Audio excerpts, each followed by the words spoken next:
তা কত বছর হয়ে গেল তোমার এইভাবে আইপিএল সামলানো? আইপিএল বা এটা আমার 11-12 বছর। 12 বছর। 12 বছরের মধ্যে এত গরম কলকাতায় তুমি কখনো ফেস করেছো? এরকম এত গরম এইবারের মতন গরম হয়তো ফেস করিনি, কিন্তু গরম তো সবসময় আইপিএল এর সময় থাকেই। হুম। তো এইবারের যে গরমটা, সেটাতে তুমি কি ধরনের প্রিপারেশন আগে থেকে নিচ্ছ? এক, ইন্ডিভিজুয়ালি মানে তোমার নিজের জন্য, প্লাস হ্যাঁ, এন্টার হ্যাঁ। উইকেট কি ধরনের প্রিপারেশন নিচ্ছ উইকেট আর আউটফিল্ডকে ঠিক রাখতে? দেখো, এইটাকে একটা মানে সময়ের পরিপ্রেক্ষিতে নিজেকে ডিসিশন নিতে হয়। এটা ডিসিশন কেউ নেয় না। হুম। এবং আমাকে সকালবেলা মাঠে যাই, মাঠে গিয়ে দেখি পজিশন, রাত্রি বিকেলবেলা দুপুরবেলা দেখতে হয় কতখানি জল লাগবে, কতখানি দিতে হবে, বুঝে শুনে দিতে হয়। আউটফিল্ডের জল ঠিক করতে হয়, কি রাখবে, এটা নিজের উপরে ডিপেন্ড করে। আমরা সবাই মিলে করি কাজ। হ্যাঁ। তো আমার টিমটা খুব ভালো, আমার বিশেষ করে আমার গ্রাউন্ডসম্যানরা। হুম। কতজন ওদের প্রতিপক্ষ কতজন টোটাল তোমার মানে সৈন্য সামন্ত? অ্যাকচুয়াল তো তোমার আমার আছে 15-14 জন আচ্ছা। ইডেন গার্ডেনে। কিন্তু আইপিএল এর সময় প্রায় খেলার দিন প্রায় 100 জন হয়, আর খেলার ছাড়া প্রায় 60-70 জন হয়। আচ্ছা। আর এই যে এত গরম, তাতে হুম। কি আউটফিল্ডের ঘাস মরে যাওয়া বা কোথাও হ্যাঁ, গ্রিন ব্যাপার? তুমি দেখবে এই যে আম, এই যে আমাদের মাঠের কিছু কিছু অংশ হুম দেখবে হুম। একটু লালচে লালচে হয়ে গেছে। আচ্ছা এই এই লাস্ট ম্যাচেই দেখা গেছে। আচ্ছা। এটা তো আমাদের জলটা আমরা ঠিক মতো দিতে পারিনি, কারণ বোর্ড এখন, আগে তো ছিল, এখন জানি না কেন এই নিয়মটা হলো, দিনের পর দিন মাঠে খেলা নেই, অথচ এলইডি বোর্ড আর ডাগ আউট রেখে দিয়েছে, যেগুলো মাঠের আচ্ছা পক্ষে খুবই ক্ষতিকারক। আচ্ছা।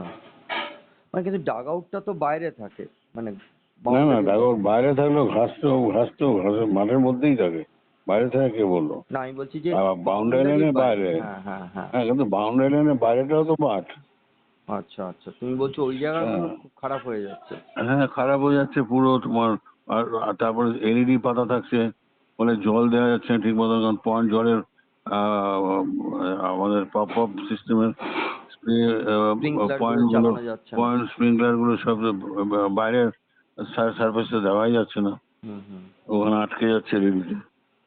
সৃজনদা, দিনের ম্যাচ হলে তোমাদের কাছে কতটা চ্যালেঞ্জ, আর রাতের ম্যাচ হলে কতটা চ্যালেঞ্জ এই গরমে? দিনের ম্যাচে প্রচন্ড চ্যালেঞ্জ।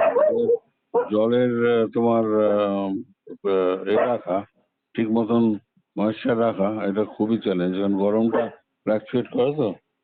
হ্যাঁ। হুম হুম। তোমার হয়তো কোনো সময় বাড়ছে, যেমন সকালের দিকে ততক্ষণ বাড়ে না। সকালের দিকে ঠিক থাকে। হুম এবার হুম। দুপুর বেলা ধরো 11টা, 11:30 থেকে আরম্ভ হয়, আহ, একটু গরমটা বাড়তে থাকে। হুম হুম। সেই সময় আমাদের অনেক কিছু করতে হয়, দেখতে হয় যে জল দেবো, তারপরে কতখানি জল দেবো, জল দিয়ে খানিকক্ষণ রেখে সেটাকে চট দিয়ে ঢেকে রাখি খেলার পিচটাকে। আচ্ছা। তো আহ, এটা একটা কঠিন কঠিন ব্যাপার, এবং সবটাই অবজারভেশনের উপর ডিপেন্ড করে। তুমি তোমার অবজারভেশনটা কিরকম করছো, তুমি অবজারভেশন তোমার ঠিক না থাকলে উইকেটও ভালো হবে না। ওকে। আচ্ছা, এই যে ধরো গরম, গরমে তোমার যে এই যে টিম, যেদিন বলছো তুমি দিনের দিন 100 জন, হ্যাঁ। অন্য দিন 60 জন, হুম। এদের হেলথ, এদের প্রোটেকশনের ব্যাপারে তুমি নিজে কতটা ইনিশিয়েটিভ নাও? দেখো, আমি আমি এদের জন্য মানে কি বলবো তোমাকে, নিজের করানো না, উচিত না, তবুও আমি কিন্তু জিজ্ঞেস করছি, কেন কিন্তু কিছু যত ঘটে গেলে আমি তো আহ, ওদের আমি বিপদও। আমি আহ, আমি কন্টিনিউয়াস জল দিই। পরে 15 মিনিট পর পর আমি 2-3টে গ্রুপ করে নিয়েছি। আচ্ছা। হ্যাঁ, যেমন ধরো আধ ঘন্টা কেউ কাজ করলো, হুম এবার চলে যাও ভেতরে, ঠান্ডায় চলে যাও, পাখা পাখা গিয়ে বসো। এবার আমার ঘর পর্যন্ত খুলে দিয়েছি, এসি এসি আছে। হুম আমি যা ওখানে গিয়ে যদি ইচ্ছা হয়, ওখানে গিয়ে চেয়ার আছে, বস। হুম। হ্যাঁ। বা মাটিতে যেখানে খুশি বস, আর হাওয়ায় যা। আবার একটা গ্রুপ আনি, সেটা আধ ঘন্টা করে তাদের পাঠিয়ে আবার আরেকটা আনি, এইভাবে রোটেট করে করি। প্লাস ওআরএস, জল আমি সব রেখেছি আমার কাছে। আচ্ছা, এদেরকে নিয়মিত খেতে দাও, হ্যাঁ, গাইড হ্যাঁ। করো যাতে খায়। হ্যাঁ, তো অনেকে খায় না, অনেকে ওআরএস খেলে বলে পেট খারাপ হয় বাবু। হ্যাঁ, আমি বললাম ঠিক আছে জলই খা। আচ্ছা হ্যাঁ। আচ্ছা, এটা এটা এটা তো অবভিয়াসলি একটা বড় একটা ভালো ব্যাপার। আচ্ছা, এদের কি কোনো মানে, আমি জানি না, এই যে এত হিটে কাজ করে বা এই ধরনের কাজ ফাজ করে, এদের হুম। কোনো মেডিক্লেম বা কোনো অ্যাসিস্ট্যান্সের ব্যবস্থা না আছে? দেখো, মেডিক্লেম তো আবার যারা রেগুলার বাড়িতে আছে, হ্যাঁ, মানে কিন্তু সেই যারা 15 জন, এই 15-16 জনের? হ্যাঁ বাদ বাকি 15-16 জন না, যাদবপুর আছে তো ও প্রায় মানে 38 জনের মতন। 38 হুম। জনের আছে, তাদের কি আর সবাইকে বাদ এখানে বাকি টেনে নাও যখন আইপিএল চলে? হ্যাঁ হ্যাঁ হ্যাঁ হ্যাঁ, নাইট ম্যাচে তারা ওরা ওটা থাকে প্রত্যেকে। ওকে। আর আর তোমার এতে কল্যাণী থেকে আনি। আচ্ছা, আর আর বাদ বাকি যারা যারা ক্যাজুয়াল আছে, মানে যারা হুম মাঠে আসে কাজ করতে হুম বিভিন্ন হুম জায়গা থেকে, হুম হ্যাঁ, তাদের তো মেডিকেল করা সম্ভব না, কারণ না তাদের না একদিন করলে আর কি হুম করো। তাদের আমি যতখানি পারি একটা ইনসেন্টিভ করি, ও দিই। এক্সেলেন্ট। বা আচ্ছা বা আমার আর প্লাস ধরো আমার কয়েকজন ভালো ভালো বন্ধু ডাক্তার আছে, হুম হুম, যদি কোনো কিছু হয় আমি ওদের অ্যাসিস্ট্যান্সও নিই। বাহ। আচ্ছা, এই এই যে তুমি যাদেরকে চুজ করো, তাদের কোনো হুম। এজ গ্রুপ চুজ করো? মানে আমি না বলছি না যে, না, ওই জেনারেলি কম বা জেনারেলি ইয়াং হলেই ভালো হয়। হ্যাঁ হুম, 30-35-এর মধ্যে হলেই ভালো হয়। হ্যাঁ মানে বেশি বয়স অথচ ভালো কাজ জানে, তাদেরকে নিয়ে ঝুঁকি নাও এই গরমে?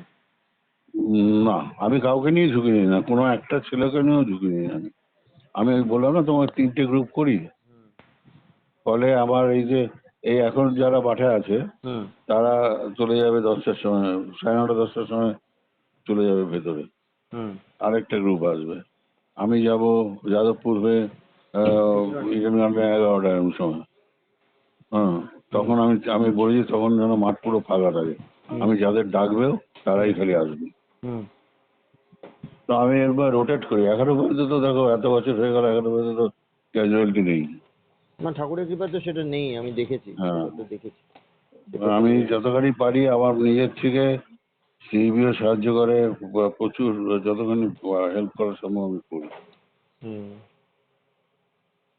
এনিওয়ে, তোমার পার্সোনাল রেগুলার চেক আপ, যেহেতু আমার তুমি, পার্সোনাল আমার পার্সোনাল ঠিক আমি ভালো করে হাঁটাচলা করতে পারছি, শরীর স্বাস্থ্য ঠিক আছে, খাওয়া দাওয়া হজম হচ্ছে, সুতরাং ঠিক আছে। বেশি মানে চেক আপ করলেই, শোনো, যত বেশি ডাক্তারের কাছে চেক আপে যাবে তত তোমার কিছু না কিছু বেরোবে, তার চেয়ে এটা ভালো আছো। তার মানে তুমি এই চেক আপ গুলো এখন আর করছো না? না আমি করেছি, আইপিএল আগে করেছি, হুম। সব ঠিক আছে। আচ্ছা, এবার আইপিএল এ পরে করবে? আবার আইপিএল এ পরে করবো, আচ্ছা। বিপিএল এর আগে করবো।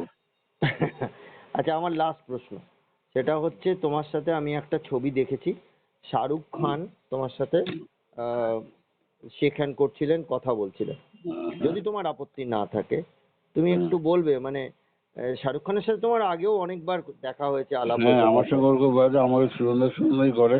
আচ্ছা। ওরা তুমি দেখেছো বোধ হয়, আমার কাঁধে ফাঁধে জড়িয়ে ধরে হুম আমাকে মানে এ করে অনেক আমাকে মানে অনেক অনেक বলেছে তুমি काउर কথা सुनना सुनना। हाँ, बहुत अच्छा हो रहा है हम लोग का, विकेट विकेट है, बॉयज आर वेरी हैप्पी। कभी कुछ बोलेगा ये करो वो करो, लेकिन वो तो तुम उन लोग का पिताजी है उसका। वो लोग तुम्हारा से कुछ मांग नहीं सकता, लेकिन तुम डांट देगा। আচ্ছা, মানে বুঝেছো? লাস্ট দিন যখন তোমার সাথে কথা হচ্ছিল তখন মানে কোনো কথা তোমাকে হৃদয় ছুঁয়ে গেছে মনে না হচ্ছে? না না। মানে তোমাকে হ্যাঁ, খুব ওর হার্ট ওর ওর হার্ট টাচ ওর করেছে? ভীষণ যে যেরকম ভাবে জড়িয়ে ধরে আমার সঙ্গে কথা বলেছে, এবং যেসব আমার বাড়ির খবর নিয়েছে, কেমন কি কি করো, তুমি কোথায় কাজে করতে, তুমি এই রোদের মধ্যে তুমি এইগুলো ইট টাচেস মি।